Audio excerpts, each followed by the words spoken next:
Good evening, night owls, and welcome to Whisper Crowley. Tonight, I will guide you into a world of darkness, hoping to help you relax and unwind. Perhaps some of you will even drift into a haunting yet soothing sleep. Before we begin, let me know where you're listening from and what time it is for you. And now, we begin.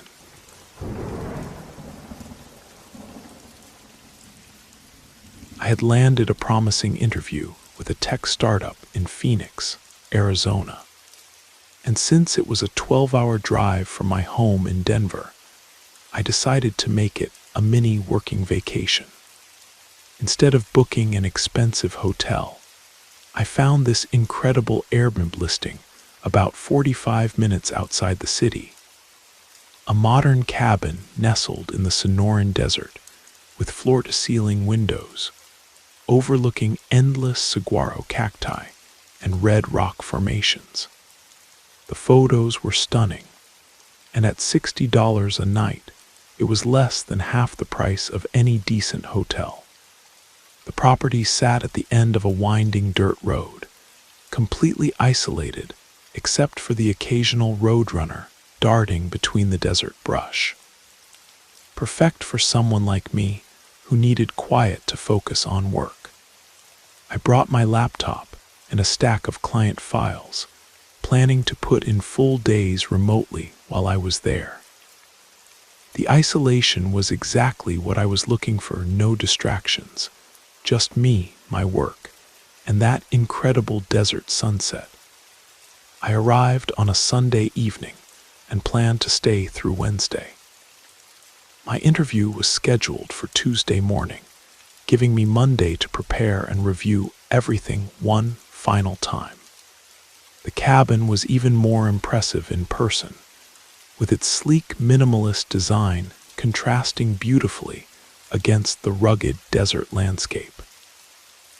That first night, I grilled some chicken on the outdoor barbecue and watched the stars emerge in what had to be the clearest sky I'd ever seen. Monday evening, around 9:30, I was sitting at the kitchen island with my laptop, rehearsing answers to potential interview questions and researching the company's recent product launches. The cabin's open floor plan meant I could see straight through to the living room and its massive picture window facing the desert.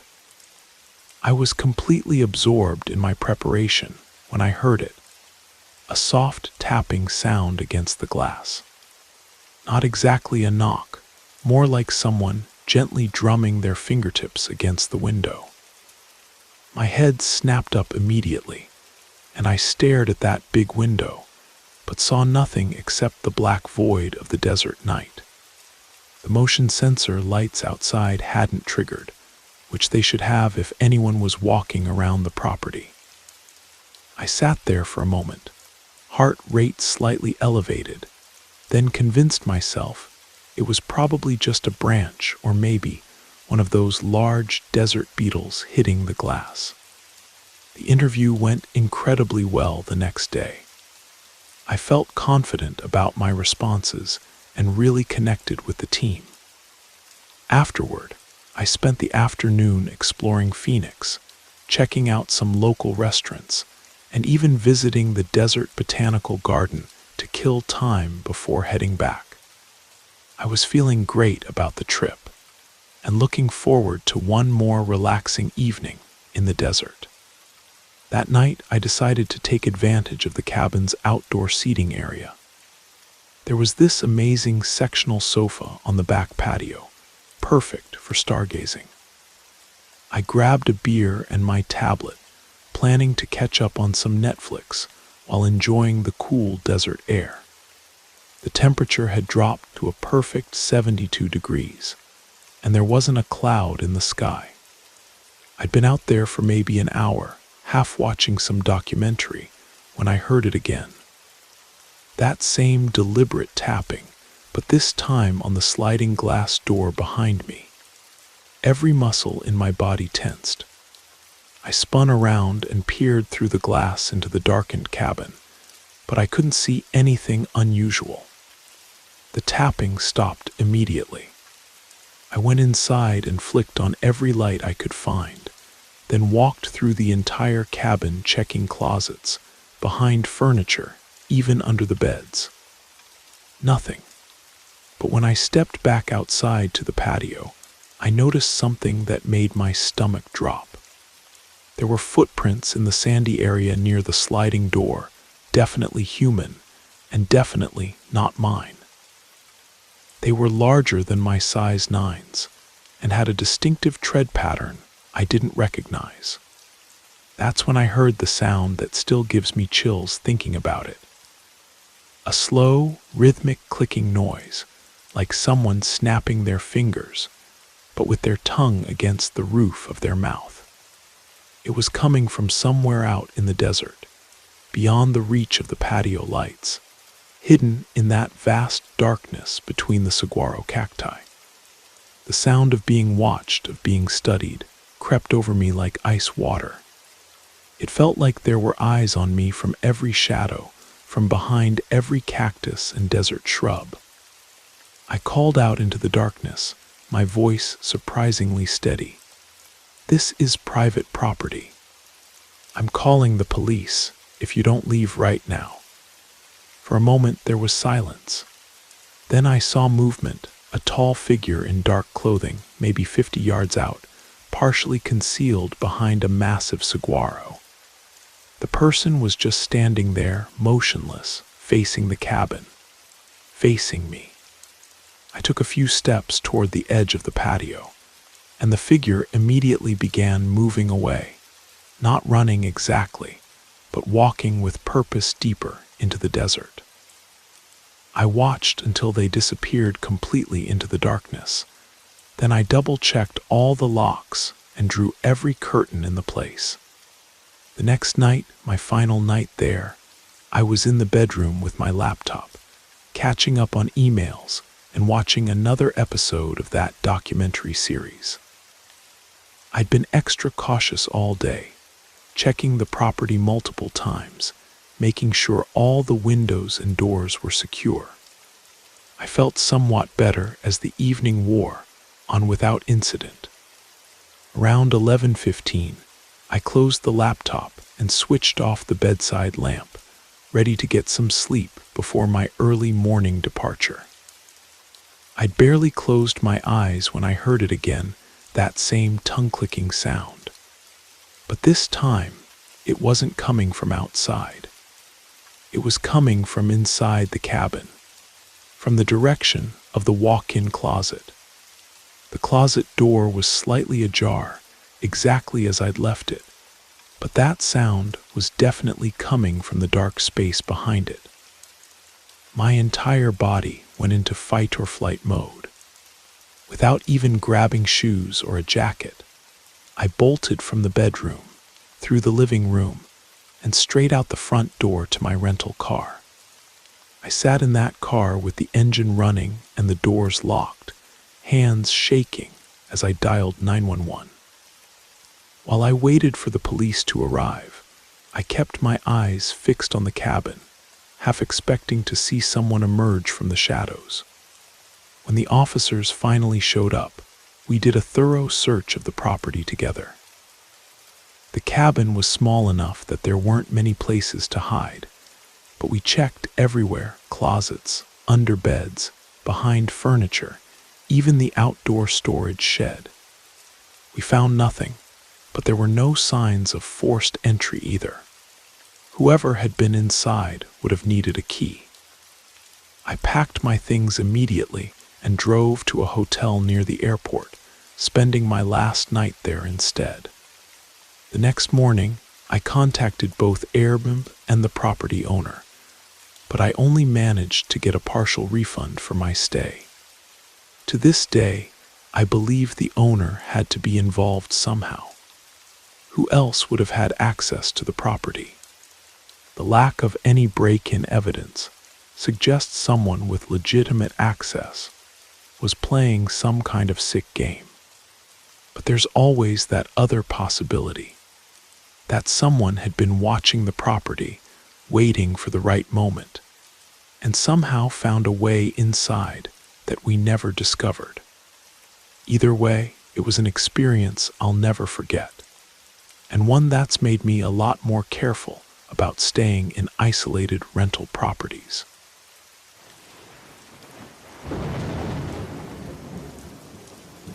I hope you enjoyed the first story. If you did, don't forget to leave a like. But if I didn't do my job well, feel free to give it a thumbs down. Either way, drop a comment and let us know where you're listening from and what time it is for you. Now, let's continue. My wife Sarah and I have been together for 8 years now, married for the last 3. We recently bought our first house together in a small town outside Portland, Oregon, a place called Millbrook that most people have never heard of. We closed on the property just over a month ago, and honestly, things couldn't have started off worse. The house sits on 2 acres at the end of a quiet street, backing up to about 30 acres of dense Pacific Northwest forest. That forest view was actually one of the main selling points for us. We're planning to start a family soon and maybe get a dog, so having all that space and privacy seemed perfect. Plus, Sarah works as a freelance graphic designer and I'm in software development, so we both work from home most days. The peace and quiet was exactly what we were looking for. Our schedules are pretty similar. I usually wrap up around 5 in the evening, and Sarah finishes up around 6. Those first few days in the house were completely normal. We spent the entire weekend unpacking boxes, setting up furniture, and trying to make the place feel like home. It was exhausting but exciting, you know. Our first real house together. It was Monday night of our second week there when things took a turn. We'd been in bed for about 20 minutes, all the lights off, just starting to drift off to sleep, when we heard music coming from outside. Not from any of the neighboring houses. Our closest neighbors are about a quarter mile away, but definitely from somewhere on our property. The music was loud enough that we could hear it clearly through our closed bedroom windows. It had this strange, vintage quality to it, like an old radio broadcast with static and everything. Sarah and I looked at each other with that "what the hell" expression, and I got up to open the window for a better listen. The moment I cracked that window, the sound became crystal clear. It was definitely music from the 1940s or 50s, playing at full volume. After doing some research later, I found out the song was called Mersey Dotes by some swing band. Despite being an upbeat, supposedly cheerful song, hearing it echoing through our dark backyard at 10:30 at night was absolutely terrifying. We were still getting used to the house, still figuring out where all the light switches were. But I figured there had to be some kind of outdoor lighting system. I ran downstairs and started flipping every switch I could find near the back door, until I finally found the one that illuminated our yard with these bright LED floodlights. I could see our entire backyard clearly, but there was nobody there. I opened the back door and stepped outside, and the music got even louder. But as I walked around the yard, I realized the sound wasn't coming from our property at all. It was coming from deep in the forest behind our house. The song played through to the end while I stood there in the middle of our lawn, just staring into those dark trees, trying to figure out what the hell was going on. When it finally stopped, everything went dead silent. Not even the usual night sounds you'd expect in the woods. At first, I tried to rationalize it. Maybe it was just some kids playing pranks on the new neighbors. But even as I said it out loud to Sarah, I realized how ridiculous that sounded. What kids would be out in the middle of the forest at 10:30 on a Monday night with a vintage radio. The next night, it happened again. This time, it was about 20 minutes after we turned off the lights, and the music was even louder. The song was one everyone knows, "Tiptoe Through the Tulips" by Tiny Tim. Sarah and I looked at each other, and this time our expressions weren't just confused, we were genuinely scared. We'd hoped the first incident was just a one-off, but now it was happening again. I looked out the bedroom window, and this time I could see something on our lawn. It wasn't a person, but there was definitely an object sitting in the grass about 30 feet from the house. I told Sarah I was going to check it out, and she immediately suggested we call the police. I agreed, but said I wanted to see what it was first. I went outside, determined to show some backbone, not just for Sarah, but for whoever was trying to mess with us.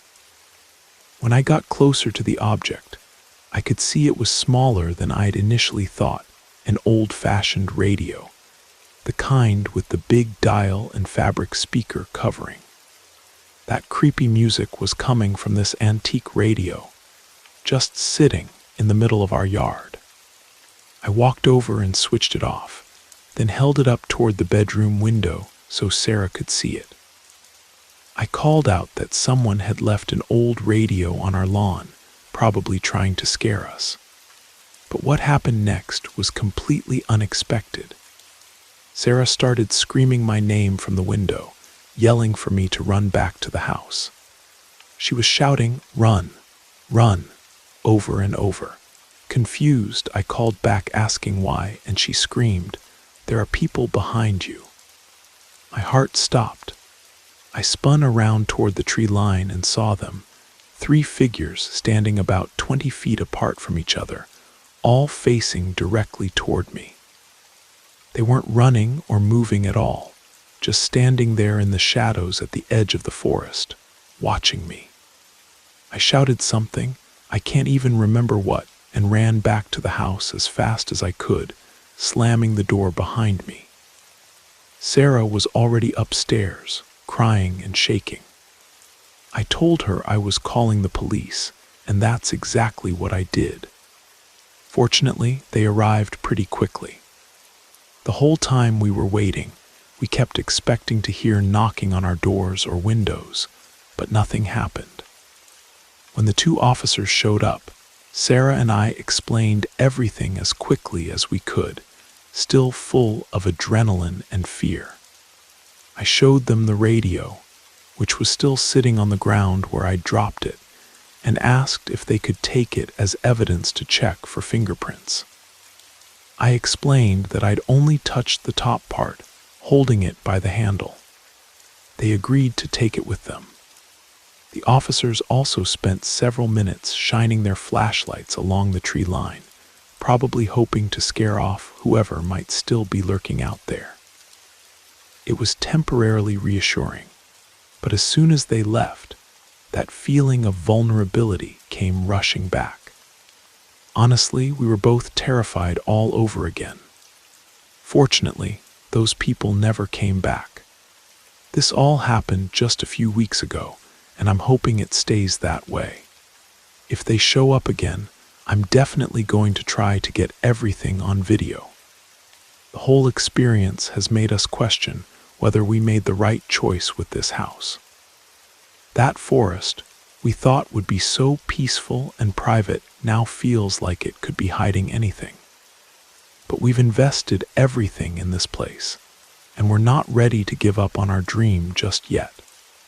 We've installed some security cameras and motion sensor lights, and we're hoping that's enough to keep whatever happened from happening again.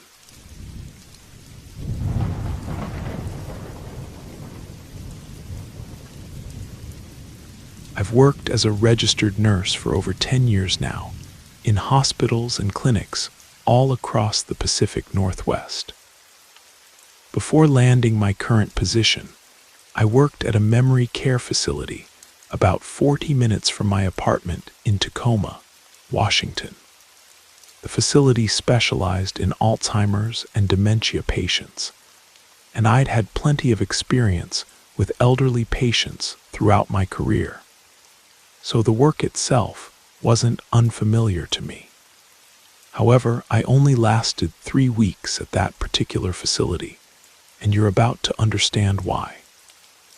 What I experienced there during what turned out to be my second to last shift was something I'd never encountered before and hoped to never encounter again. It was a night shift, and I was already running on very little sleep, maybe 4 hours over the past 2 days. I'd been assigned to the secured memory care wing, where the residents seemed to really connect with me. Maybe it was because I was in my mid-20s and brought a different energy to the place, something that helped ground them when they felt lost in their own minds. When you're alone, it's easy to get trapped in your own thoughts, but having another person there can anchor you to the present moment. That's what I tried to be for these patients, an anchor to reality, even if just temporarily. That particular night, I was caring for several patients, but one woman named Dorothy was more agitated than usual. It was my first time working with her specifically, and every time I entered her room, she would tell me about the voices she kept hearing, and about a man dressed in black who she claimed was always standing in the corner of her room, watching her. Dorothy shared her room with another woman, Mrs. Chen, who was a sweet lady but very quiet and forgetful. Earlier in my shift, Mrs. Chen had asked me to keep the privacy curtain drawn between their beds because Dorothy's outbursts were keeping her awake. My shift started at 8 p.m., and by 11 o'clock, most of the patients had settled down for the night. But not Dorothy. Every time she called for me, she was frightened by these voices and by the man in black who, according to her, would just stare at her from the corner. I have to admit, her descriptions were starting to get to me too. I knew that in her mind, these experiences were completely real, and I felt terrible for her. It must have been absolutely terrifying to live with those kinds of hallucinations. I did everything I could to calm her down and help her fall asleep. I didn't want to turn on the television and disturb Mrs. Chen, so instead I held Dorothy's hands and talked her through some breathing exercises. I reminded her that she wasn't alone and that I was right there if she needed anything. All she had to do was press her call button. This seemed to help, and she eventually calmed down. The next time I checked on her, Dorothy was finally sleeping peacefully. When most of your patients are asleep, time seems to crawl by. Minutes feel like hours, and the silence becomes almost oppressive. A few hours later, I was in the linen supply room restocking my cart when I heard a noise. The supply room was small and usually completely quiet, and since I'd closed the door behind me, any unexpected sound was immediately noticeable. I turned around to look, but didn't see anything, so I went back to organizing supplies. That's when I felt something I can only describe as a large hand resting on my shoulder. I looked down at my shoulder and immediately jumped back and yelped, but there was nothing there. Nobody else was in the room, but I absolutely knew I had felt a hand, a big hand, actually gripping my shoulder. I peeked out into the hallway, but there were no other nurses nearby. Everything was quiet and still. Not knowing what else to do, I went back to restocking my cart until it was full. When I turned toward the door to leave, I fell to the floor and started screaming. My heart felt like it was going to burst right out of my chest. There, on the other side of the glass door, was a man dressed entirely in black, standing there staring at me and smiling. My screams were loud enough to wake half the wing, and suddenly he vanished from the window. A few seconds later, the door opened, and one of my fellow nurses came in to help me up. I was in complete shock. Desperately, I asked if she'd seen the man in black. Her response was unsettling. "What man? There's nobody out here." We searched every room in the wing, but there was no sign of anyone dressed in black. My screaming had woken Dorothy from what must have been light sleep, and when I went into her room to check on her, she started talking about the voices again. But this time she mentioned screaming, not knowing that it had been me screaming. I seized the opportunity and asked her about the man in black, what he looked like, whether he was smiling. Dorothy looked directly at me, and I saw her eyebrows furrow in the most focused expression she'd shown all day.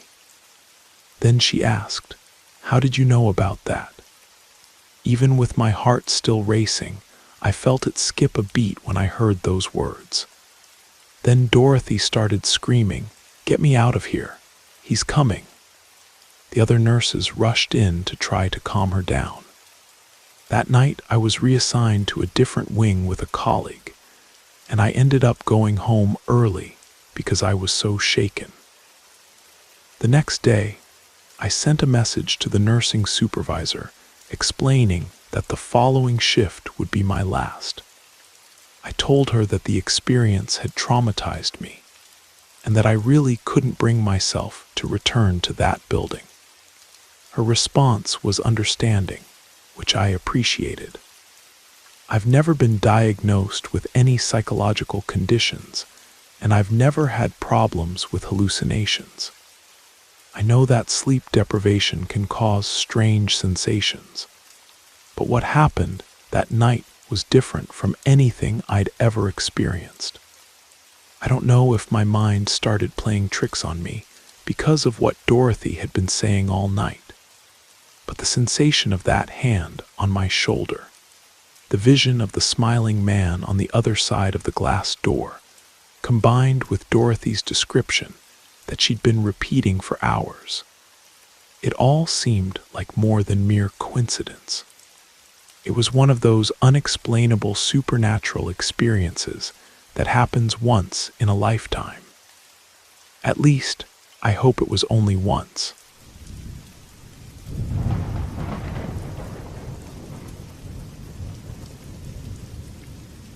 I was driving home from my evening shift at the warehouse, following the same route I'd taken hundreds of times before. I'd gotten off work at midnight, so it was probably around 12:20 when this happened. I live in a small town in northern Wisconsin, the kind of place where there's more forest than people, and the roads between towns are long, dark, and mostly empty. The route I take goes through some pretty remote areas, cornfields on one side, dense woods on the other, with maybe 1 or 2 farmhouses every few miles. It was early August, so the weather was perfect, probably around 75 degrees, warm enough that I had the windows down in my old Ford pickup truck. I was cruising along at about 50 miles per hour, just listening to some late-night radio and thinking about getting home to bed. That's when I heard it, a woman's scream, sharp and desperate, coming from somewhere off to the side of the road. It was loud enough to hear clearly over my radio and the wind noise from the open windows. I immediately hit the brakes and pulled over to the shoulder, trying to figure out which direction it had come from. After a few seconds of listening, I heard crying, definitely a woman's voice, coming from the woods on the right side of the road. She was calling for help, and she sounded terrified. Without really thinking it through, I grabbed the tire iron from behind my seat, got out of the truck, and started walking toward the tree line. "Hello, where are you?" I called out, and she responded almost immediately. "Please help me, I'm hurt." I started jogging into the woods, pushing through the underbrush and low-hanging branches, following the sound of her voice. Every 10 or 15 seconds, she would call out again, "Help me," or "Please, somebody help," and I would follow the sound deeper into the forest. But after about 5 minutes of this, I began to notice something strange. No matter how far I went into the woods, no matter how directly I followed her voice, it never seemed to get any closer or louder. It was like she was always the same distance away from me, even though I was definitely moving toward the sound. I stopped and called out, "Keep talking so I can find you. Tell me where you are." About 5 seconds later, she screamed, "Help," again, but it sounded exactly the same distance away as when I'd first heard it from the road. That's when I got that sinking feeling in my gut, like I was walking into some kind of trap. Something about the whole situation felt wrong. I decided to turn around and head back to my truck, following the path I'd made through the underbrush. I jogged back toward the road as quickly as I could, and the whole time I could still hear the woman calling for help. But here's the really disturbing part. Even as I was moving away from where the voice had been coming from, it stayed at exactly the same volume. It was like she was following me, keeping pace as I headed back to my truck. When I finally reached the road and could see my pickup's headlights, I didn't waste any time. I jumped in, locked the doors, and drove off as fast as I safely could. I was genuinely spooked by the whole thing. I did call 911 to report what I'd heard, in case there really was someone in trouble out there and the authorities wanted to investigate. I gave them the exact location and described what had happened, but I made it clear that I wasn't sticking around. I was exhausted and just wanted to get home. After telling friends and family about this bizarre encounter, I thought I could put it behind me and move on. But about a week later, something in the local news made my blood run cold. The body of a woman in her early 30s was found in the woods by a man walking his dog. The strangest part was that there were no signs of foul play. The coroner determined it was likely a drug overdose. The area where her body was discovered was in the same general vicinity where I'd heard those screams, though that section of forest covers several square miles. I couldn't shake the feeling that this wasn't just a coincidence. The timing, the location, the fact that I'd heard a woman's voice calling for help from those exact woods. It all felt connected somehow. I've tried to rationalize it in different ways. Maybe someone was out there that night, playing some kind of sick prank with a recording or something. Maybe my mind was playing tricks on me, and the whole thing was just an unsettling coincidence. But I keep coming back to that strange detail about the voice never getting closer, no matter how far I walked toward it. It's been months now, and I still think about it every time I drive that stretch of road at night. I've changed my route home since then, taking the longer way that stays on the main highway. It adds about 15 minutes to my drive, but it's worth it for the peace of mind. Whatever I encountered that night in the woods, whether it was something supernatural or just someone with very disturbing intentions, it's an experience I never want to repeat.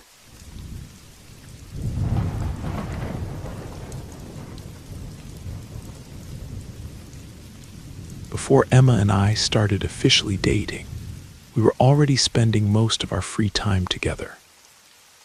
We're both avid snowboarders, and her family owns this cozy cabin in Vermont, about an hour from Stowe Mountain Resort. This happened around our 8th or 9th time hanging out together, when she invited me to spend a long weekend at the cabin and hit the slopes together for the first time. The drive took about 4.5 hours from Boston, and the last part of the journey was the most spectacular. We spent nearly 45 minutes on this winding mountain road, completely isolated, except for the occasional driveway disappearing into walls of snow-covered pine trees. We were high up in the mountains. Seeing another car up there was rare. It felt like we were completely alone in the world. Most of the driveways didn't even have tire tracks in the snow, indicating that many of the cabins were unoccupied. Emma explained that most of the properties in that area belonged to people from out of state, like her family, who only used them occasionally during ski season. I was driving about 30 miles per hour when Emma suddenly told me to slow down. "It's right here," she said, and I hit the brakes just as a narrow gap in the trees appeared, something I definitely would have missed on my own. We followed a steep, winding path for about a quarter mile until we reached the cabin, which looked like something out of a winter postcard, completely blanketed in fresh snow. We parked and immediately got the heat going inside. The cabin had most modern amenities, electricity, heating, even Wi-Fi, but no running water. Emma's family kept several large containers of water for essential things like washing hands and dishes, but there was no functioning bathroom. Instead, she showed me the outhouse, about 30 yards from the main cabin. That first night, since I only needed to take a quick leak, I just went out on the front porch and used the snow. It was snowing lightly that evening, and we ended up falling asleep during the second movie we'd put on. We woke up early to our phone alarms, excited to get to the mountain and take advantage of the fresh powder that had fallen overnight. After breakfast, we started getting ready to drive to the ski resort, but first I needed to make a trip to the outhouse. I ran out there in my sneakers, and my feet immediately started going numb from the cold. On the way, I noticed footprints in the snow.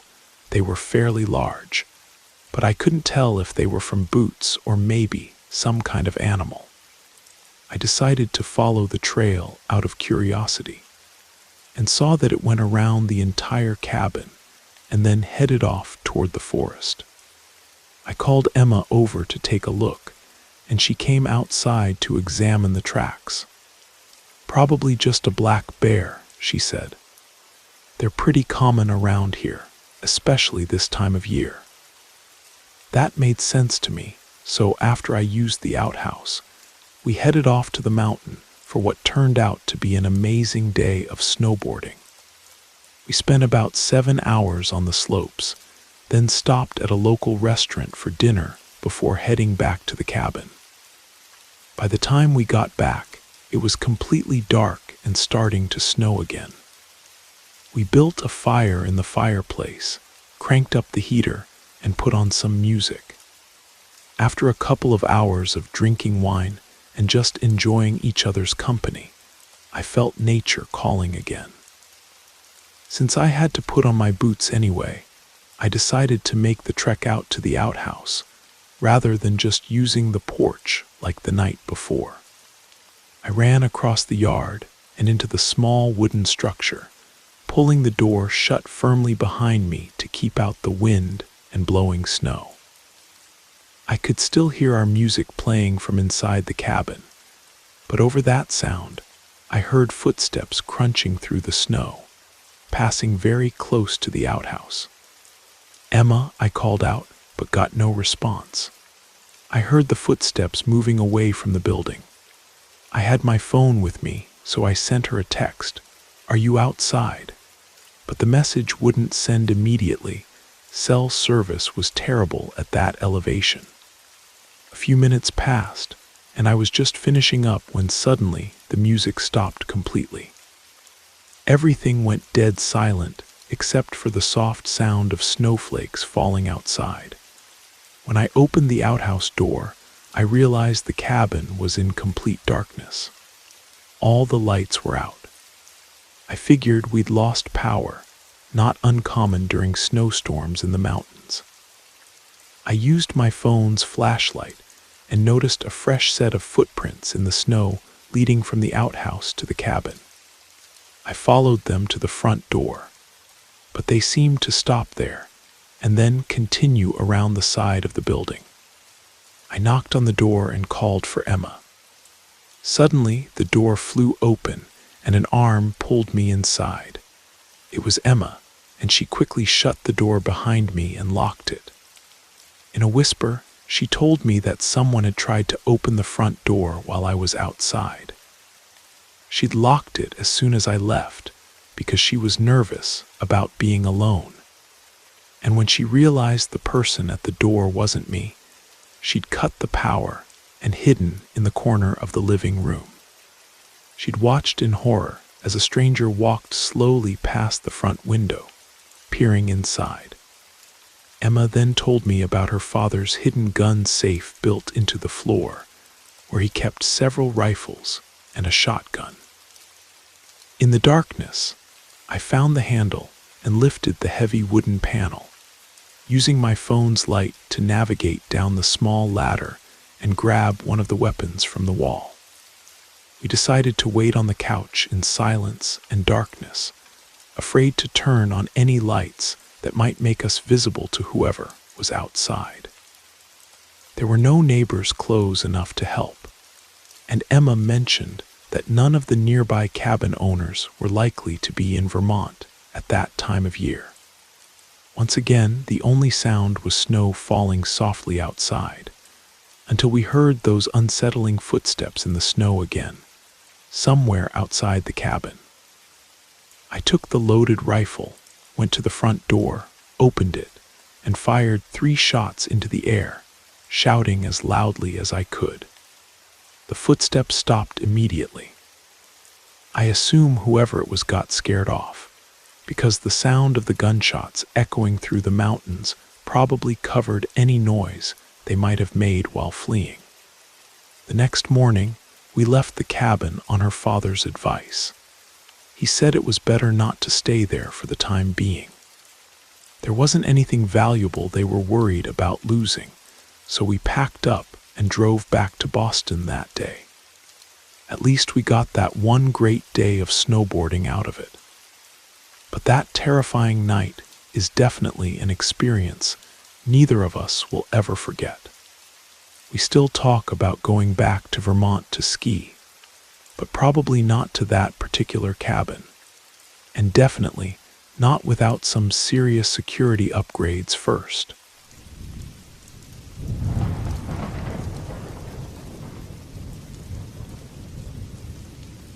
My name is Jonathan. I'm 26 years old, and I live on my family's farm in rural Nebraska. When my parents travel out of town, I'm the one who helps take care of everything around here. It's a small operation, nothing commercial, just the kind of family farm that's been passed down through generations. My parents have always hoped that I'll take over the responsibility when they're too old to handle it themselves. After all, I'm the oldest of 3 kids and the only son. But to be honest, it's not something I really want. I can't imagine spending the rest of my life out here in the middle of nowhere, especially after something pretty disturbing that happened last July. My parents went on a romantic getaway for 10 days, so during that time, my 2 sisters, Crystal and Morgan, and I were left in charge of the place. The farm is pretty isolated, which gives us plenty of privacy. Maybe too much privacy for my liking, especially after what happened that particular night. It was late, probably close to bedtime. My sisters are both taking online college courses, so Crystal was upstairs in her room working on her laptop for summer classes, while Morgan and I were downstairs in the living room watching some mindless TV show to pass the time. All three of us are pretty eager to leave farm life behind eventually. But I feel it most strongly since I'm the oldest and in my mid-20s. One of the biggest concerns about farm life isn't just the isolation, it's the potential for trouble. I'm not just talking about wild animals getting into our crops, but also people who might come around looking to steal equipment or cause other problems. It doesn't happen often, but it's happened enough that we keep a few firearms in the house for protection. That night, our two dogs who stay outside started going absolutely crazy in the yard. Something had definitely spooked them. I went outside to see what was going on, since they wouldn't stop barking and were both fixated on the direction of our cornfield. I yelled at them to quiet down, and they immediately stopped barking. I walked to the edge of the cornfield and stood there listening. That's when I heard it, a whistling sound coming from somewhere deep in the corn. It wasn't just any whistle, it was definitely human, with a specific melody to it. This was the first time I'd ever encountered trespassers on our property, without my dad being around. I ran back to the house to get one of the rifles, while the dogs started their frantic barking again. I told my sisters that someone was in the cornfield and that I needed to scare them off. Both of them immediately said it was a terrible idea to go running into a cornfield in the dark, and they made me realize they were absolutely right. Plus, the thought of doing that was genuinely terrifying. Instead, I went back outside with the dogs, who were still barking like mad toward the corn. I raised the rifle and fired one shot into the air. The sound echoed across the property, and the dogs finally went quiet. Feeling a surge of confidence, I shouted as loud as I could for whoever was out there to get off our land. I thought that would be enough to solve the problem, so I went back inside. My sisters started laughing, which got me laughing too, but our amusement didn't last long. Soon the dogs were going completely ballistic again, even more agitated than before. I went outside again, ready to repeat what I'd done before, but my heart jumped into my throat when I saw a man standing about 20 feet away from the dogs, right at the edge of the cornfield. He looked directly at me, and I shouted, "Hey," as loud as I could. That's when he turned and ran straight into the corn. I tried to follow him and fired another warning shot into the air, but I stopped near where the dogs were chained up. There was no way I was going into that cornfield, and I didn't want to leave the dogs outside and vulnerable either. I unhooked both dogs from their chains and brought them inside with me. I told my sisters that someone was definitely hiding in the cornfield, and we called our dad. He told me that as the man of the house, it was my responsibility to protect my sisters. He suggested that if the person came back, I should fire another warning shot, and if that didn't work, to call the police. After that conversation, we all started to calm down and headed to our respective bedrooms. My sisters took one of the dogs to their room, and I went to mine with the rifle and the other dog, just because we were all a bit shaken by the whole situation. I had my window open, and while I was lying in bed watching a movie on my laptop, I heard that same whistling again, coming from outside. I immediately ran to the window and saw someone walking slowly across our lawn. As if they had some kind of sixth sense, the person stopped walking and, still whistling, turned to look directly at my window. It was clear that this guy was trying to intimidate and scare us, which was a pretty stupid idea, considering I'd already shown that I was armed. I quickly grabbed the rifle from my bed and pointed it out the window. firing into the grass a few feet away from where he was standing, missing on purpose, obviously. That ended his little horror movie performance, and he disappeared from my sight, heading toward the front of the house. This time, he didn't come back. Only an idiot would return after that.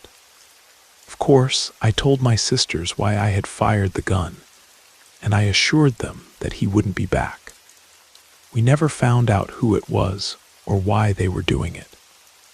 Maybe it was some teenager or a group of teenagers just wanting to mess with innocent farm people for fun.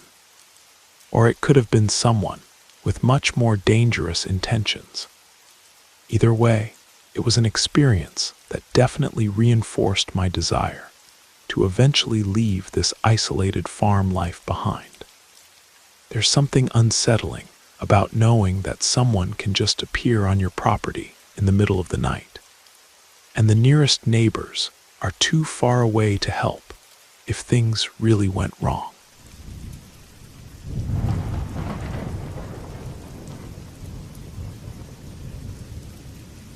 I used to work as a night stock clerk at a grocery store in a semi-rural town in Ohio. The store was called Midwest Market. It was the biggest and most complete supermarket in the area. My shift started as soon as the doors closed at 10 p.m. and ran until 3 in the morning at the latest. My job was to restock the shelves and organize everything for the next day's business.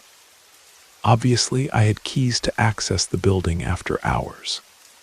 The night crew was always just 2 people, me and one other person, either Terry, Carter, or Alfonso. On this particular night, I was supposed to be working with Terry.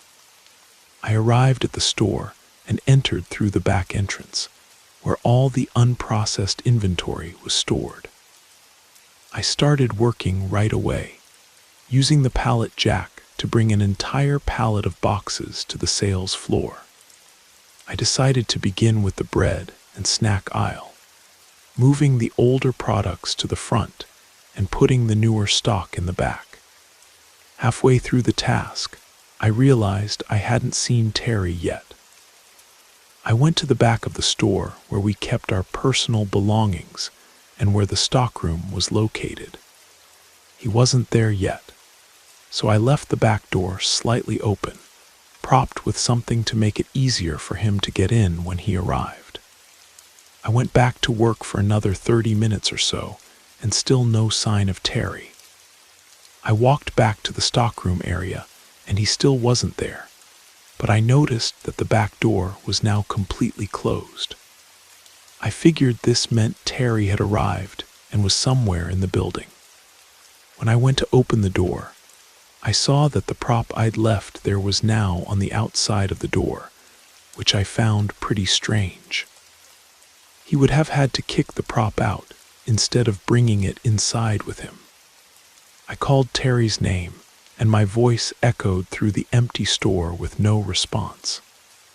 I decided to call his cell phone, and he answered in that groggy voice of someone who'd just woken up.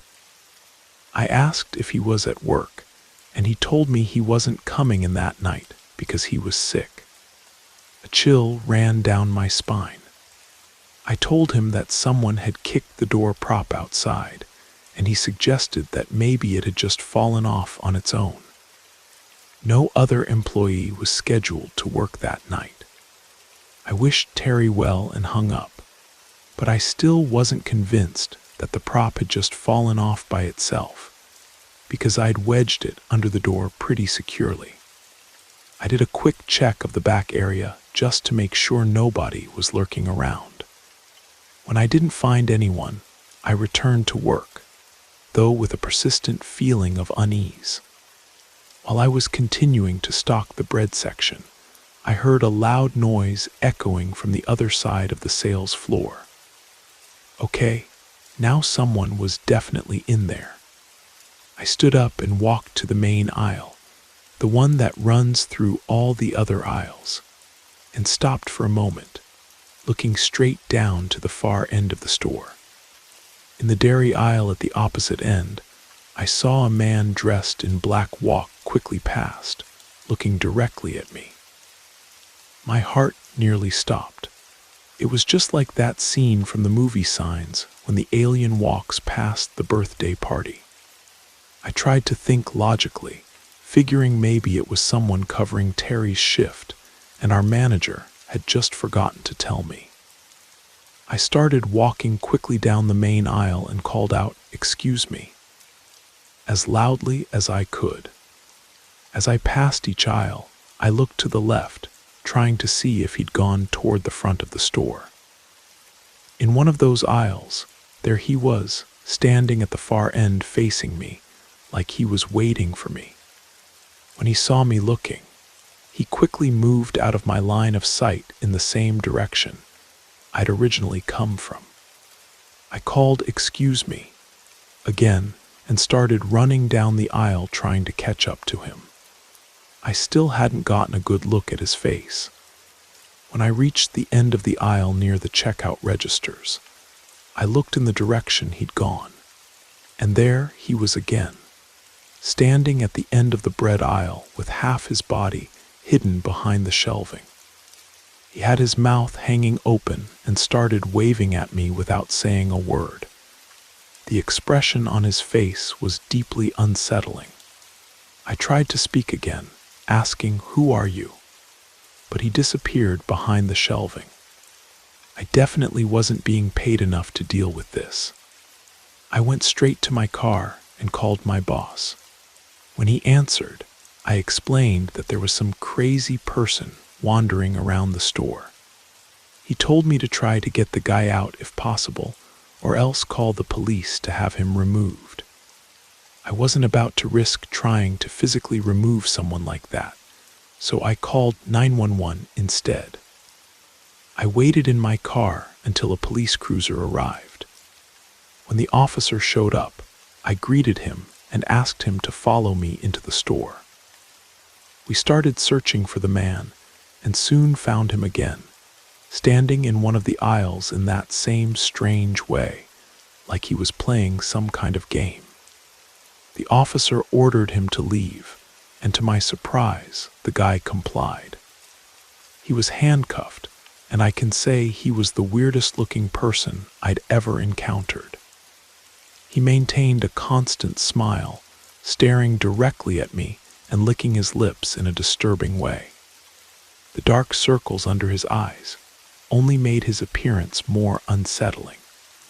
The only thing he said was in response to the police officer, claiming that he was just looking for a snack. What really bothered me was the way he looked at me while being led outside, with a threatening and sinister smile that I'll never get out of my head. After that, I returned to my work, and of course, I never left any of the doors unlocked again. The whole experience made me much more cautious about working alone in that big, empty building late at night. There's something particularly unnerving about knowing that someone can just appear in your workplace, especially someone who clearly isn't operating with a full deck.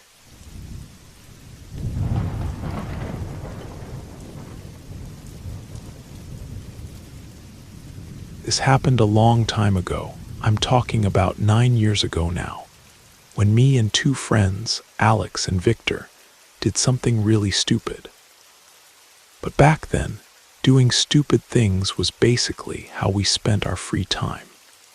Today, Alex and I aren't as close as we used to be, but Victor and I still talk regularly, and this story always comes up in our conversations. At the time, we were all 20 years old and living in southern New Jersey. Our town had several abandoned houses scattered around, and at the top of a winding mountain road not far from where we lived, there was this old abandoned church that all the locals knew about. It sat on a dead-end road and had been empty for many years.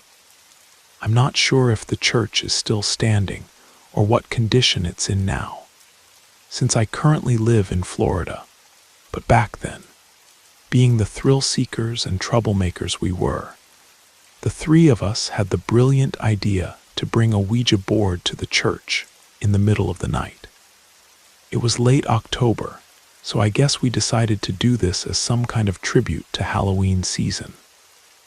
Victor had a Ouija board stored in his closet, so he was the one who brought it. I was driving, so I picked up Alex first, then Victor, and we headed straight to the church. Since the road leading up there was blocked off, we had to park at the bottom and walk the rest of the way. We hiked up the steep road toward the hill where the church stood, using just one flashlight at first so we wouldn't attract too much attention. But once we reached the top, all three of us turned on our flashlights. The church was surrounded by dense forest in almost every direction, and next to it was a gravel parking lot. It was obvious that the place had been broken into many times over the years. Graffiti covered the walls, and the large front door was partially open. It took two of us pushing together to get the heavy door open enough to squeeze through, as it was scraping against the floor. Once we got inside, we naturally started shining our flashlights around to make sure we were alone. I'm not going to lie, being in that place at night was definitely scary. Victor set up the Ouija board and pulled 3 candles from his backpack, saying this would make the experience more intense. He arranged the candles in a triangle around the board, and after lighting them, we turned off our flashlights. Now the only light in the room came from the candles, which created a much more ominous and uncomfortable atmosphere. With so little illumination, we couldn't see more than about 6 feet around us. We started playing with the Ouija board, with Victor taking the lead on asking questions. I don't remember exactly everything he said, but he definitely started with the classic, "Is anyone there?" and other typical Ouija board questions. The planchette started moving, and all of us burst out laughing. I knew one of them was doing it on purpose. Honestly, I think it's impossible to play Ouija with friends without someone moving the planchette as a joke. We continued with the session, and whoever was manipulating it started spelling out some words. While we were doing this, we suddenly heard a strange noise coming from the altar area of the church. The best way to describe it would be like the sound of a large piece of wood splitting in half. It was a loud crack, and it seemed like something someone had done intentionally. All three of us jumped and immediately pointed our flashlights toward the altar. There was nobody there, at least nothing we could see. I think my friends were just as startled as I was, but the church was old and falling apart, so some strange noises didn't seem completely unreasonable. So we continued. We all took turns asking questions to the board, but the planchette stopped moving. I think that cracking sound had scared us enough that we started taking everything more seriously. We stayed like that for a while in silence, until another noise from the altar area broke the calm. Before we had time to shine our flashlights in that direction, something fell right onto the Ouija board, making all three of us jump and scream. It was a rock about the size of a golf ball.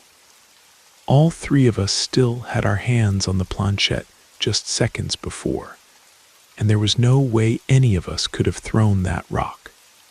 We all jumped up at once and ran out of the church screaming, leaving the board and candles behind. We ran down the hill as fast as we could until we reached my car, and afraid that someone might be chasing us, we didn't even think about sticking around. We drove straight to Alex's house, where we sat in the car for a good 30 minutes trying to figure out what exactly had happened. Victor, who's very religious and also superstitious, was convinced we'd made contact with some kind of spirit. I, on the other hand, don't believe much in that stuff, but I thought there was someone else in the church with us, which is equally terrifying. The next day, Victor went back to the church with Alex to retrieve the Ouija board. But to make everything even stranger, the board had disappeared.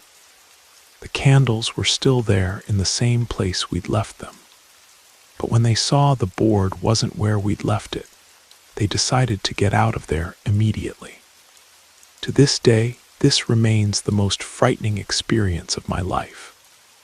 Whether it was something supernatural, or just someone playing an elaborate and dangerous prank on 3 young guys messing around in an abandoned building, I'll never know.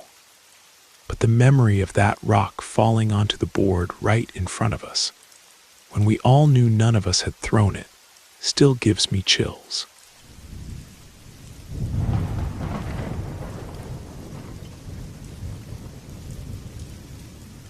A few years ago, I was working the night shift at a gas station because I was broke and needed a second job. I spent several months doing this overnight shift, and it was around my 2nd or 3rd month that this guy started showing up regularly, always late at night, usually around 2 in the morning. He was about 6 feet tall with long, unkempt hair. Every time he came in, he'd buy a large can of beer and leave. But after a while, one night he asked me my name. I told him, and he laughed to himself and said, "Doug. I like that name." Then he opened the beer he'd just bought and walked out of the store, talking to himself. It was clear he was drunk. That was the night I got curious about whether he was always drinking and driving after leaving the gas station, so I watched him as he left the property. I noticed he just walked away from the gas station. He wasn't driving. That made sense, since he never bought gasoline any of the times he came in. He always just came for alcohol. Over the following days, he kept showing up almost every night. Sometimes he seemed even more drunk than usual and would lean against the shelves without saying a word. But whenever he came in, he'd greet me with a "Hey, Doug," just like always. One night he was just leaning against a shelf, drinking the beer he'd just purchased, not saying anything, just staring at the wall. I finally decided to ask his name. He looked at me, stayed silent for about 5 seconds, then said, "Eric." Immediately, I felt like Eric was one of those fake names people make up when they're lying about who they are. I wondered if he chose Eric just because it rhymes with my name, but I let it slide. I asked, "So Eric, where do you work?" He laughed so loudly that, to be honest, it startled me. Then he said he didn't work. He mentioned that the government had screwed up his job. I could already tell he was drunk again. He gave me a somewhat angry look, but suddenly said, "I like you, Doug. You seem like you know what you're doing." I had no idea what he meant by that, but shortly after, he left the store. Then I didn't see him for a while. More than a week passed, which was unusual for someone who used to show up almost every night. Eric always left me with a strange feeling, a slight uneasiness. Although he was almost always drunk, something was obviously wrong in his life. One particularly stormy night, with fewer customers than usual because of the rain, I heard the front door bell ring when someone entered. Before I even looked, I had the strange feeling it would be Eric, and I was surprised to see that it really was him. But this wasn't the same Eric as usual. He looked much more menacing. He was completely soaked, with no raincoat or umbrella, wearing just a dark shirt and jeans. His long hair was dripping water, and he stood near the door, staring at the wall. The expression on his face was one of anger, but at the same time he seemed lost, like his mind was somewhere else. The way he stood there, motionless and completely wet, staring at nothing, made me uneasy. I asked Eric, "Are you okay?" But he didn't turn his head or move. He just stood there without moving and then said, "I did something really bad." My heart started racing and I asked, "What did you do?" That's when he finally looked at me and said, "I need a place to hide."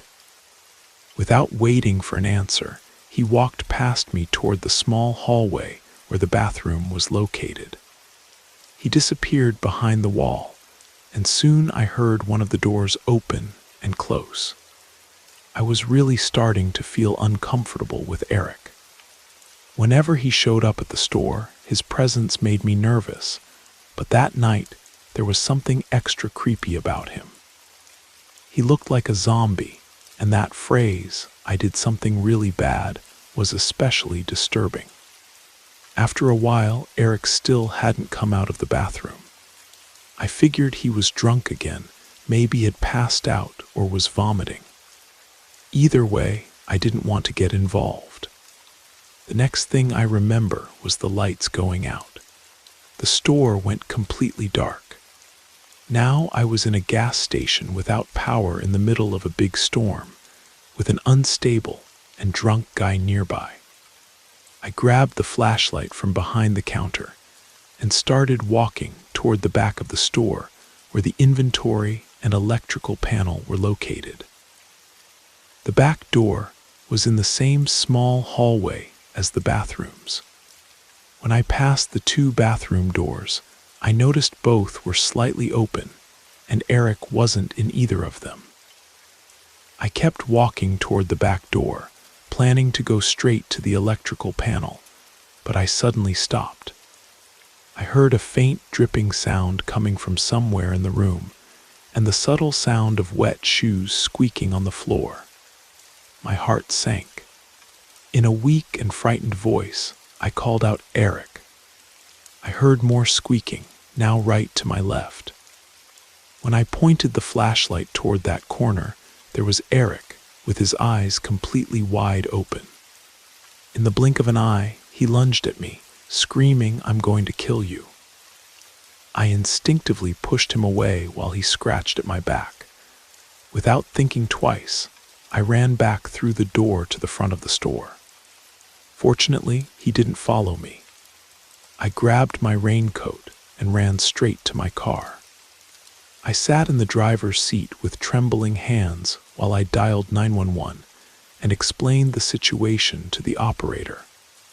I stayed on the line with her, and soon several police officers arrived and went into the store with me. He was still in the back room, huddled in a corner like a wild animal. That's when I noticed how dilated his pupils were. Clearly, he was under the influence of something.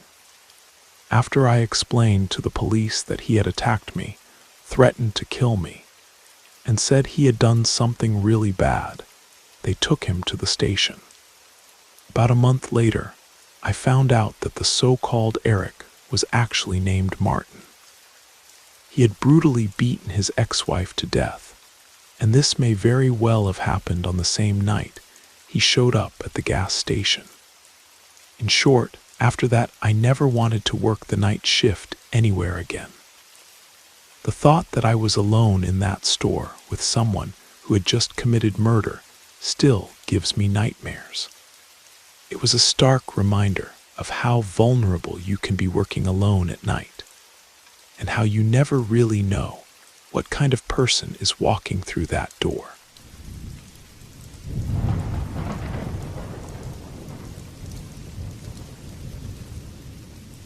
When I was 20 years old, I was working at a pizza place in the suburbs to help cover food, gas, and other expenses. The job was always pretty straightforward. Take the order, pack the food when it was ready, put it in the delivery bag, and take it to the address provided. I'd done this countless times, and nothing unusual ever happened. It was pretty routine work. Tips usually ranged between $3 and $6, depending on the distance. Occasionally, a more generous customer would leave $8 or even $10. I remember this particular order was just a chicken parmesan sandwich and a slice of plain pizza. Smaller orders like this usually resulted in more modest tips, but I didn't have the option to choose which deliveries to take. I was on my way to the address, and sure enough, the house appeared to be on a dead-end street.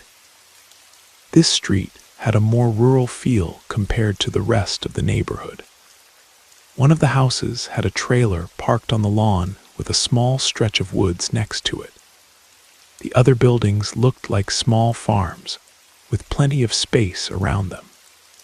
When I reached the destination, I stopped in front of a small, peculiar house situated on a huge lot.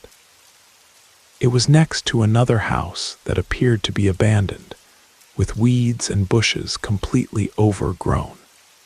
It was around 6 in the evening and starting to get dark, which is when people usually start turning on their house lights, but strangely, all the lights in this house were off. I also noticed that the front door was slightly open. I walked toward the front door and suddenly heard the sound of a piano being played. It seemed to be coming from some rooms further back, muffled by walls or maybe a closed door. I knocked on the door, and after waiting a few minutes, I rang the doorbell, but it didn't work. The piano sound continued. I thought it was strange to just walk in, so I decided to walk around the property and went toward the back. The backyard was a complete mess, with objects scattered all over the grass. I even saw a rusty, broken wire fence thrown right in the middle of the lawn. I walked to the back door and knocked hard. I peered through the glass door and saw nothing but a room that looked like a completely disorganized storage area.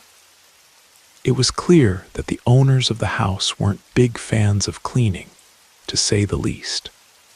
Since no one answered at the back door, I returned to the front of the house and called one of my coworkers at the pizza place, asking them to confirm the address. They took a few seconds to check what was written down and confirmed I was at the right place.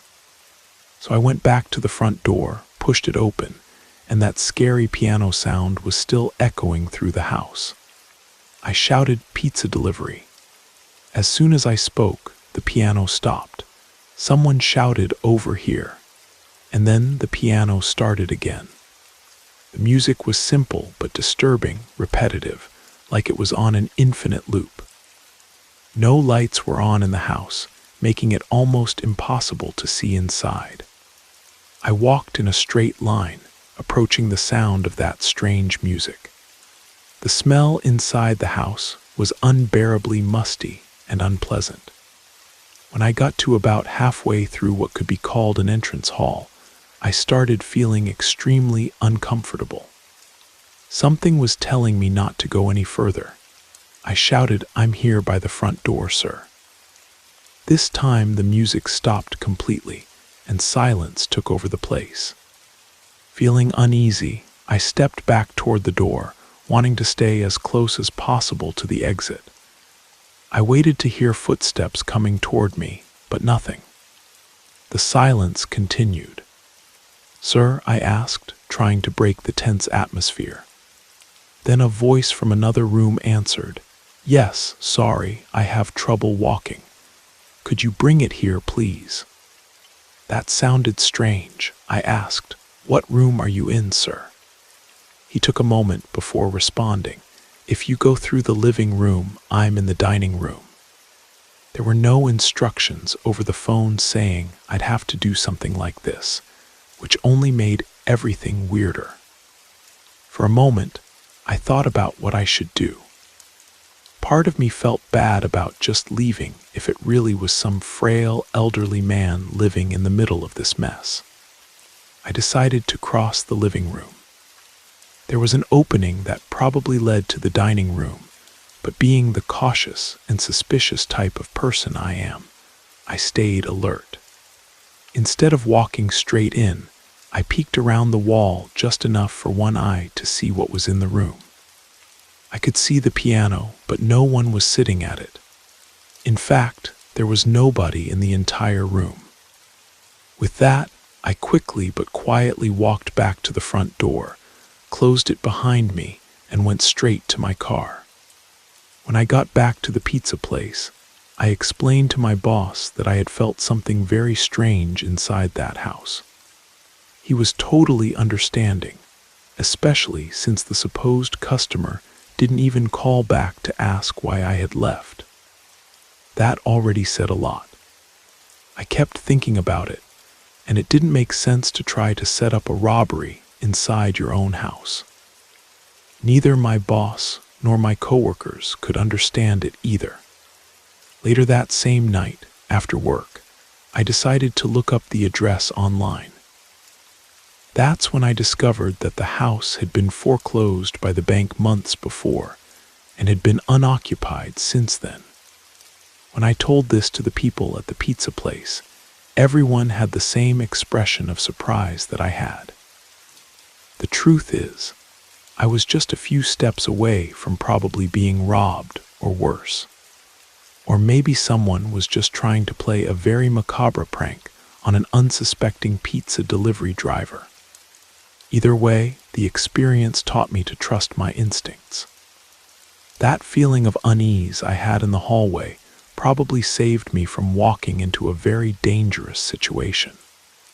It's made me much more cautious about deliveries to unfamiliar addresses, especially when something feels off from the start.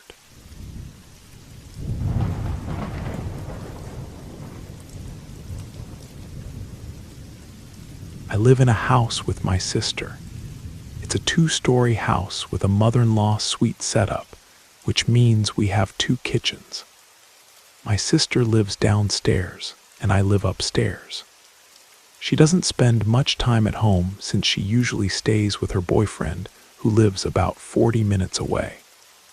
As I mentioned, I'm 31 years old. I shouldn't feel scared about being alone in the house, but I'll admit that sometimes it happens.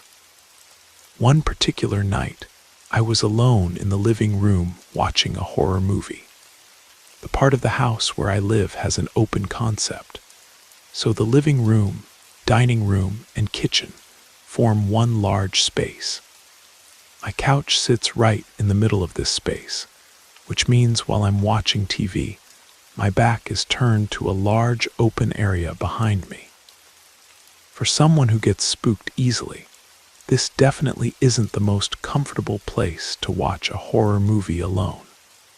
I admit that while I was watching in the dark room with only the light from the television, I found myself looking over my shoulder several times.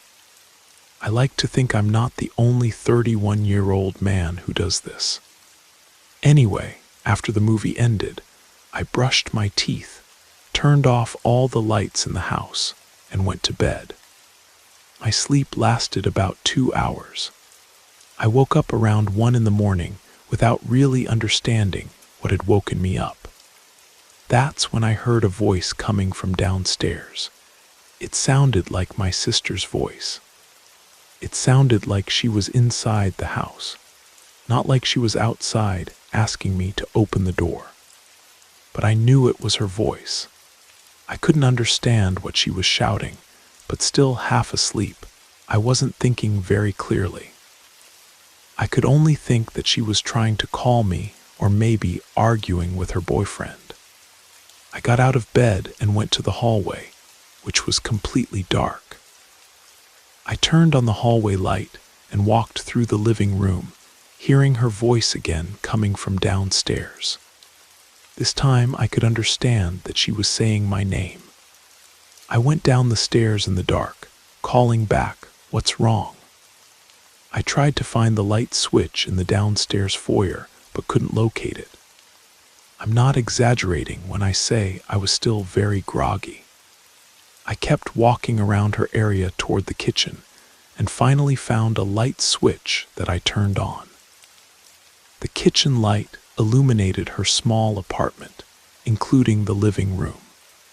The bulb took a moment to fully brighten, but even so, I could see that there was nobody downstairs, neither my sister nor her boyfriend. I went to her bedroom, but it was empty. I called her name loudly once. Nobody answered. However, right after I shouted, I heard something fall to the floor in my sister's room, the same room I had just checked, and that was completely empty. I went back upstairs like a scared child and went straight to my bed where my phone was. I tried calling my sister several times, but she didn't answer. I locked myself in my room, trying to understand if I had hallucinated everything. I ended up falling asleep again. In the morning, I woke up to a text from my sister asking why I had called her at 1 in the morning. I asked if she had been at the house the night before, but she said no, that she was at her boyfriend's house. I went down to her room to check what could have fallen to the floor, but there was absolutely nothing that could have made that noise. I tried to convince myself that I hallucinated everything I heard that night, because the alternative would be much more disturbing. However, I've never had hallucinations or any sleep disorder. The fact that I heard my sister's voice so clearly, along with that strange sound in the room, still leaves me deeply unsettled. What bothers me most is how clear and distinct her voice was. It wasn't like a dream where things are fuzzy or unclear. I heard her calling my name as plainly as if she were standing right there. And the timing of that sound in her room, right after I called out to her, felt too coincidental to ignore. I've considered all the logical explanations. Maybe the sound from upstairs somehow carried differently through the house's ventilation system. Maybe I was more tired than I realized, and my brain was playing tricks on me. Maybe the house was settling and created sounds that my half-asleep mind interpreted as voices. But none of those explanations feel quite right. The voice was too clear, too specific. It was definitely my sister saying my name, with the same inflection and tone she always uses when she's trying to get my attention. And that sound in her room, like something heavy hitting the floor, happened at the exact moment I called back to her. The whole experience has made me much more aware of the sounds this old house makes at night. Every creak, every settling noise, every unexplained bump makes me wonder if I'm hearing things again, or if there's something about this place I don't understand. I haven't told my sister about what happened. She'd probably think I was losing my mind, and honestly, some days I wonder about that myself. But I know what I heard that night, and it wasn't just my imagination.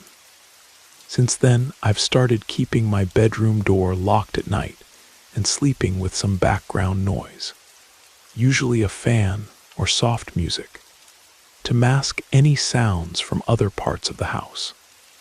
It helps me sleep better, but it doesn't erase the memory of hearing my sister's voice calling to me from an empty room. The rational part of my mind keeps trying to find explanations, but the experience was so vivid and unsettling that it's hard to dismiss completely. Whether it was sleep deprivation, stress, or something else entirely, it's not something I want to experience again. Living alone in this house most of the time used to feel peaceful and quiet. Now it just feels unpredictable, like I never know what I might hear in the middle of the night. That sense of security and comfort in your own home is something you don't fully appreciate until it's gone.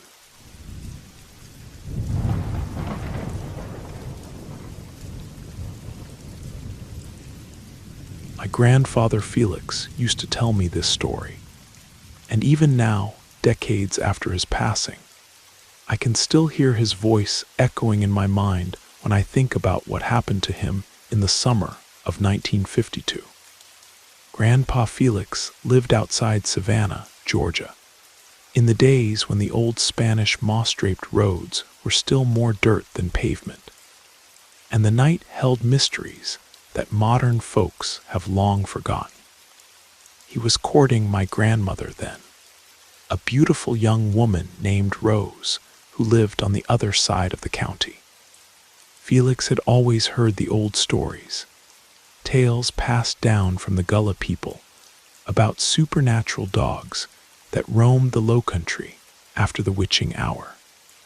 According to legend, there were two kinds: a massive black hound that stalked anyone foolish enough to be out after 11 at night, and a white dog that served as protector, appearing to shield the innocent from dark forces. Most folks dismissed these stories as superstition, but the old-timers took them seriously. They warned young people to be home before the church bells struck 11, and to carry salt and iron if they absolutely had to travel after dark. Felix, being young and in love, often found himself riding home from Rose's house well past midnight. He'd been making these late-night journeys for months without incident, growing more confident that the old stories were just tales to keep children from wandering at night. That changed on a sweltering July evening when the air hung thick as molasses, and not even the slightest breeze stirred the Spanish moss. Felix had spent the evening on Rose's front porch, talking and laughing until well past 11.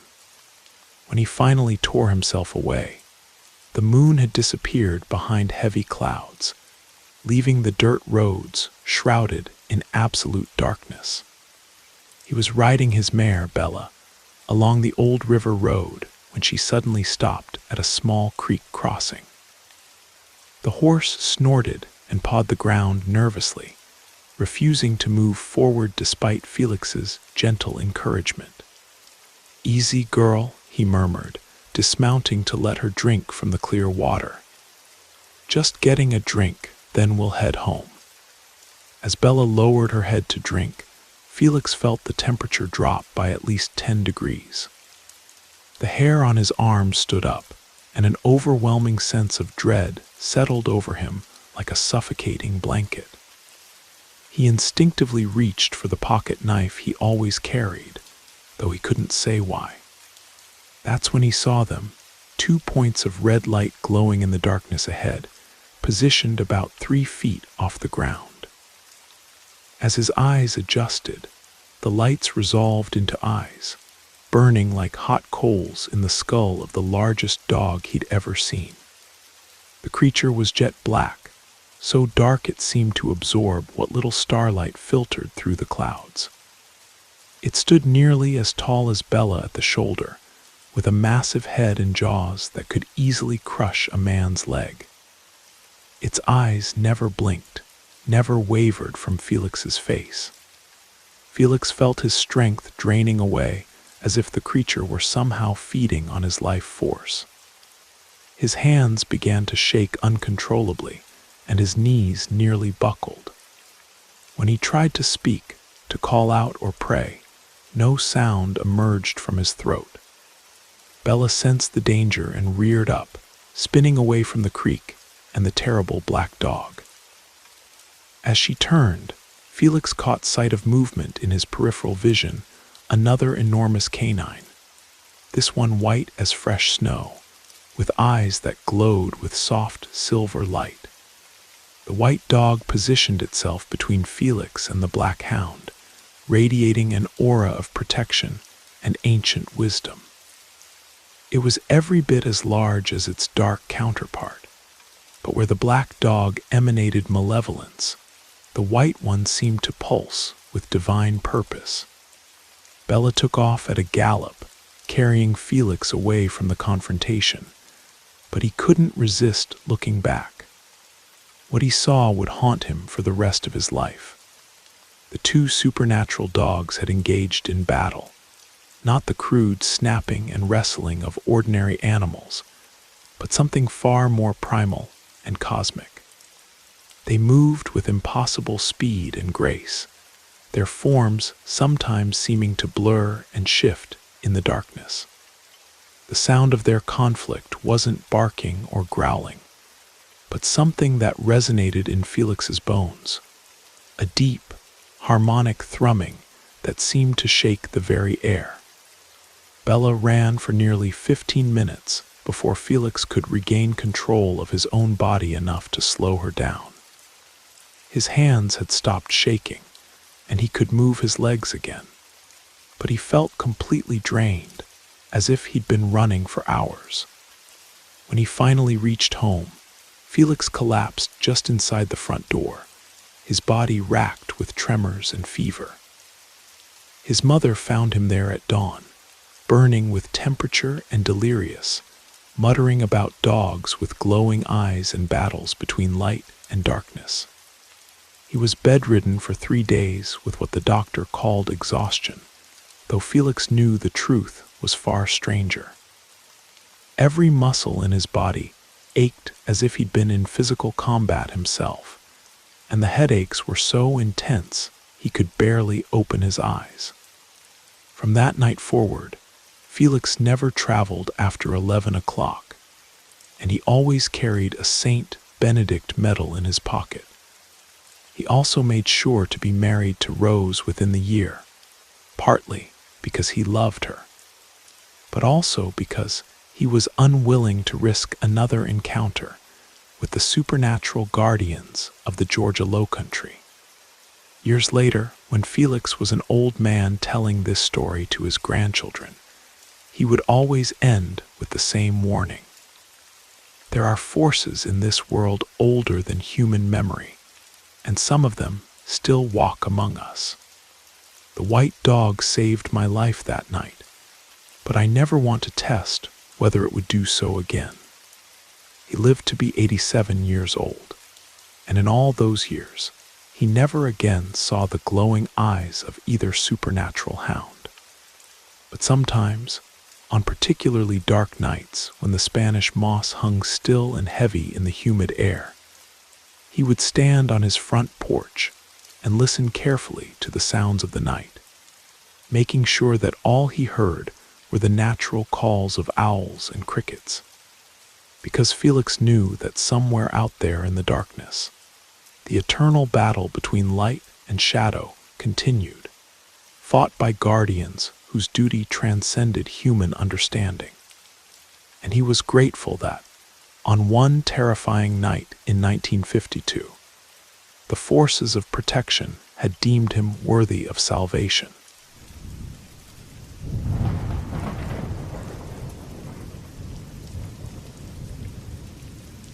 My name is Lucas, and I live in Millfield, a small town in rural Montana. The story I'm about to tell you was passed down to me by my grandfather, who served as a deputy sheriff here during the 1970s and 80s. What happened during those years became local legend, though most folks prefer not to talk about it even now. My grandfather, Deputy Henry Patterson, was a practical man who believed in facts and evidence. He'd served in Korea and seen enough real horror that he had no patience for ghost stories or local superstitions. That changed during his time working the Millfield Monster case, a series of brutal murders that shook our quiet community to its core. From 1974 to 1976, 3 young boys between the ages of 9 and 13 were found murdered in the woods surrounding our town. The killer didn't just end their lives. He mutilated them in ways that suggested either profound mental illness or something far worse than human evil. The man they eventually caught was named Thomas Brennan, a drifter who'd been working odd jobs around town. He was powerfully built, quiet, and had seemed like any other down-on-his-luck laborer looking for work. Nobody suspected him, until they found blood evidence in his cabin and witnesses placed him near the sites where the bodies were discovered. Brennan was arrested, tried, and sentenced to life in prison. But due to overcrowding and administrative failures at the state penitentiary, he escaped during a prisoner transport in late 1976. The news sent panic through Millfield. Parents kept their children indoors, and men formed hunting parties to scour the wilderness. It was during one of these hunts that my grandfather encountered something that challenged everything he thought he knew about the world. On a cold October night, a group of local farmers spotted a man matching Brennan's description entering a dense stand of timber about 5 miles north of town. Determined to corner the killer before he could claim another victim, they set the dry underbrush ablaze, hoping to flush him out into the open where they could apprehend him. The volunteer fire department called for police backup, and my grandfather was dispatched to the scene to coordinate the capture and ensure no vigilante justice took place. When he arrived, the fire had already consumed several acres, leaving a blackened clearing in the center of the timber stand. As the flames died down, Grandpa Henry and his partner, Deputy Jim Morrison, entered the burned area to search for Brennan. They found evidence that someone had desperately tried to create a fire break by tearing up vegetation with their bare hands, but no sign of the fugitive himself. What they did find was disturbing enough: Brennan's clothes, shredded and scattered across the scorched ground. The fabric was torn as if ripped away by enormous claws, and there was a stench in the air that my grandfather described as death and decay concentrated into something you could taste. That's when Deputy Morrison screamed. Grandpa Henry spun around to see his partner pointing in terror at something emerging from the tree line. What approached them defied rational explanation. A creature that moved like a man, but looked like something from mankind's darkest nightmares. It stood upright on 2 legs, but was covered in coarse, dark fur. Its head was a horrific blend of human and wolf features, with intelligent but utterly mad eyes and a mouth full of yellowed fangs. The creature's hands ended in claws that looked capable of tearing through flesh and bone like paper. The thing moved toward them with unnatural speed, but just as it seemed ready to attack, they heard sirens in the distance, backup units responding to their radio calls. The creature hesitated, tilted its head as if listening, then retreated back into the darkness of the woods. Over the next several hours, a team of 8 officers combed the forest looking for any trace of Thomas Brennan or the creature they'd encountered.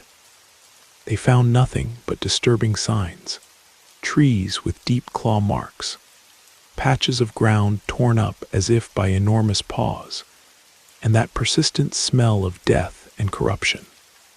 32 days later, they got their answer.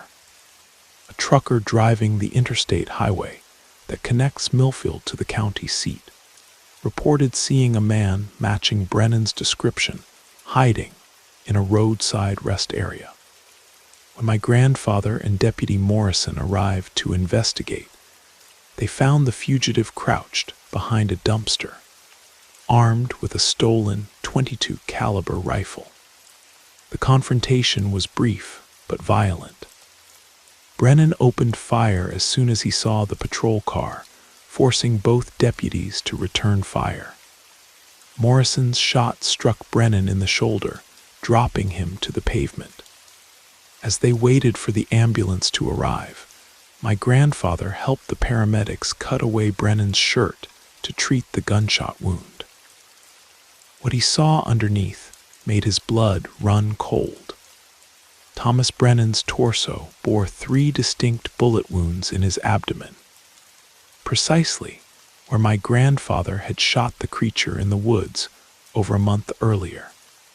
The wounds were partially healed, but still clearly visible, arranged in the exact pattern Grandpa Henry remembered from that terrifying night. The implications were impossible to accept, yet the evidence was right there in front of him. Somehow, Thomas Brennan and the beast that had stalked them through the burned forest were the same entity. Brennan was treated for his injuries and returned to prison, where he was placed in maximum security. But 3 years later, he escaped again during a riot, disappearing into the Montana wilderness as completely as if the earth had swallowed him whole. Some folks believe Brennan died out there in the mountains, unable to survive the harsh winters and unforgiving terrain. Others think he moved on to terrorize some other community far from Millfield. But my grandfather had a different theory, one that kept him awake at night for the rest of his life.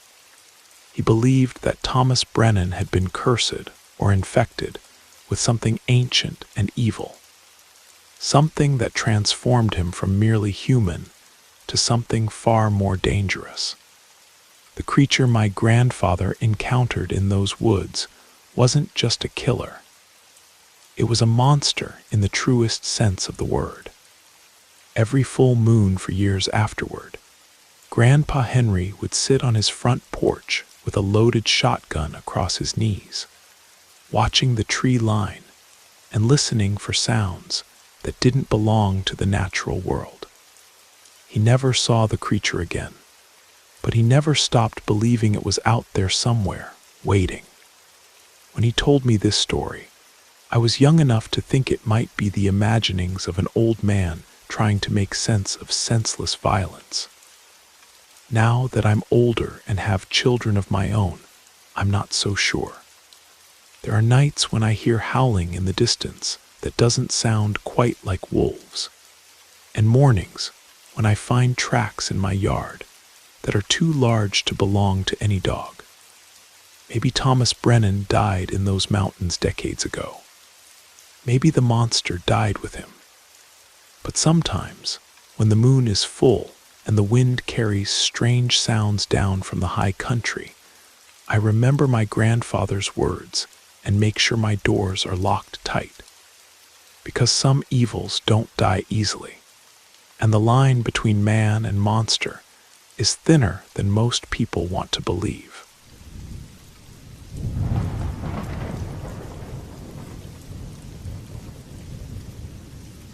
My name is David, and I'm 28 years old now, living in Riverside, California.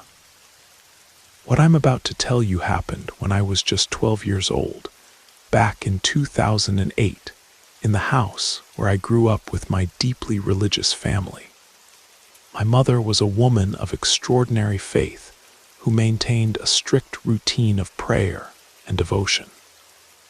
Every night at exactly 2:30 in the morning, she would wake me up to join her in prayer. This had been our ritual for as long as I could remember, so my body had naturally adjusted to the schedule. I would lie awake from about 2 o'clock onward, waiting for her gentle knock on my bedroom door. The night that changed everything started like any other. I was lying in bed, fully awake and alert, watching the red numbers on my digital clock tick closer to 2:30. My room was on the second floor of our old Victorian house, and I could usually hear my mother's footsteps in the hallway long before she reached my door. At exactly 2:28, my bedroom light suddenly clicked on. I assumed Mom had entered quietly, perhaps trying not to wake my younger sister in the room next door. But when I turned toward the doorway, it wasn't my mother standing there. A woman I had never seen before stood just inside my room, and even now, 20 years later, I can recall every detail of her appearance. She looked to be in her mid-30s, with an unremarkable face that was neither beautiful nor plain. She stood about 5 feet 8 inches tall, with a slender build and olive-toned skin. Her straight black hair was pulled back in a simple ponytail, and she wore the most unusual outfit I'd ever seen. A form-fitting jumpsuit with alternating black and white horizontal stripes, like something a circus performer might wear. The garment covered her from neck to ankles, hugging her figure closely, and attached to her belt was a bright yellow pouch that seemed to glow in the lamplight. The woman entered my room with purpose, walking directly toward my bed. Her movements were fluid and deliberate, as if she knew exactly where she was going. When she reached the foot of my bed, she paused for just a moment, looking directly at me with dark, intelligent eyes. Then she simply turned and walked toward the far wall of my room and disappeared. Not gradually, not fading away like you might see in a movie, but instantly and completely. One moment she was there, solid and real as any living person, and the next moment she was gone as if she had never existed at all. The strangest part was that my bedroom light went out at the exact moment she vanished, plunging the room back into darkness. I hadn't seen her touch the switch, and I certainly hadn't turned it off myself. The light had somehow activated when she arrived and deactivated when she left. I lay there in the darkness, heart pounding, trying to process what I had just witnessed. Less than 30 seconds later, I heard my mother's familiar footsteps in the hallway, followed by her gentle knock on my door. "David, honey, time for prayers," she called softly as she turned on my light and entered the room. I joined her for our nightly prayer session, but my mind was racing with questions. Who was that woman? How had she gotten into our house? Why had she come to my room? And most disturbing of all, what did she want? The next morning at breakfast, I decided to tell my mother what had happened. I described the mysterious visitor in detail, from her striped jumpsuit to the yellow pouch on her belt. My mother listened without interruption, her expression growing more serious with each word. When I finished my account, she was quiet for a long moment. Finally, she reached across the table and took my hand. "David, I believe you," she said. "You were wide awake. You always are at that time of night. And there's no way anyone could have gotten into the house. All the doors and windows were locked tight." Her acceptance of my story was both comforting and unsettling. If my mother, one of the most rational people I knew, believed that I had encountered something supernatural, then what exactly had visited me in the middle of the night? Over the years, I've thought about that encounter countless times, searching for rational explanations that never quite fit the facts. I've considered the possibility of a vivid hallucination, but I was fully conscious and alert. I've wondered if it could have been a burglar, but nothing was missing from our house, and no one could explain how an intruder might have entered and left without a trace. The woman's behavior was what puzzled me most. She hadn't seemed threatening or malevolent, just purposeful, as if she had somewhere specific to be.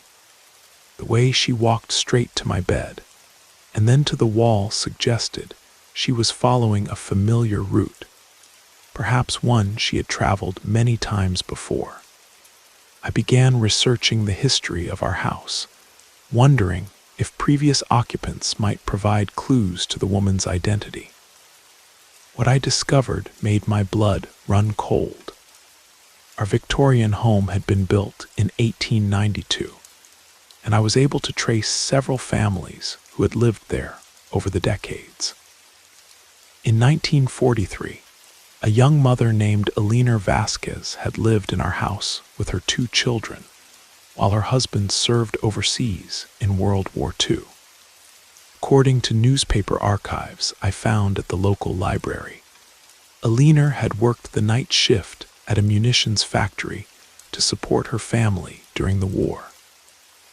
She would come home around 2 in the morning and always checked on her children before going to bed herself. On March 15, 1944, Alina Vasquez died in a house fire that started in the kitchen while she was preparing a late-night snack after work. Her children survived because neighbors heard their screams and rescued them from the second floor.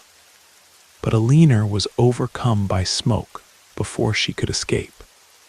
The photograph that accompanied the newspaper obituary showed a woman who bore a striking resemblance to my midnight visitor.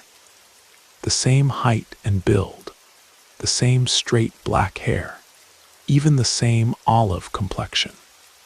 The article mentioned that Alina was known for her distinctive work uniform, a black and white striped jumpsuit issued by the factory, and that she always carried her personal belongings in a bright yellow lunch pail attached to her belt. The realization hit me like a physical blow. The woman I had seen in my room was following the same route Alina Vasquez had taken every night for over a year, coming home from work and checking on the children who slept upstairs. But there was something else that made this discovery even more unsettling. Alina's children had slept in the same room that was now mine. She had died while making her nightly rounds, and apparently, some part of her had never stopped trying to complete that final check on her babies. I shared this information with my mother, who was both fascinated and deeply moved by the story. We decided to research Alina's family further and discovered that her surviving children had grown up to lead full, successful lives. Her son had become a teacher, and her daughter had raised 5 children of her own. Maybe she just needed to know they were safe, my mother suggested. Maybe seeing you healthy and cared for in that room helped her find peace. I never saw Alina Vasquez again after that night, though I continued to sleep in the same room for 6 more years until I left for college. The light never turned on by itself again, and I never felt that strange presence that had filled the room during her visit. But sometimes, usually around 2:30 in the morning when I was lying awake, I would feel a subtle warmth in the air, as if someone had just passed by. It wasn't frightening, quite the opposite, actually. It felt protective, maternal, like a gentle guardian watching over me. I think my mother was right. Alina Vasquez had spent the last year of her life caring for her children, checking on them every night when she came home from work. Death had interrupted that routine, but it hadn't ended her love or her sense of responsibility. When she appeared in my room that night, she wasn't trying to frighten me or communicate some urgent message from beyond. She was simply doing what she had always done, making sure the children in her house were safe and sound before she could rest. The supernatural exists all around us, woven into the fabric of our daily lives in ways we rarely recognize. Sometimes it manifests as terror or malevolence, but just as often, it appears as love that transcends death, duty that outlasts the grave, and care that continues even when the caregiver has passed into mystery. Alina Vasquez taught me that the spirits who walk among us aren't always harbingers of doom or warnings of danger. Sometimes they're simply mothers, still making their rounds, still protecting the children who sleep in rooms that were once filled with different dreams, but the same fundamental need for safety and love. I have children of my own now, And I understand Aliner's compulsion in a way I never could as a 12-year-old boy. If something happened to me, I know I would find a way to keep watching over them, to keep checking on them in the dark hours of the night when children are most vulnerable and parents most needed. The dead don't always rest easy, but sometimes that's not a curse, it's a blessing. Sometimes love is stronger than death, and the best ghosts are the ones who refuse to abandon their watch.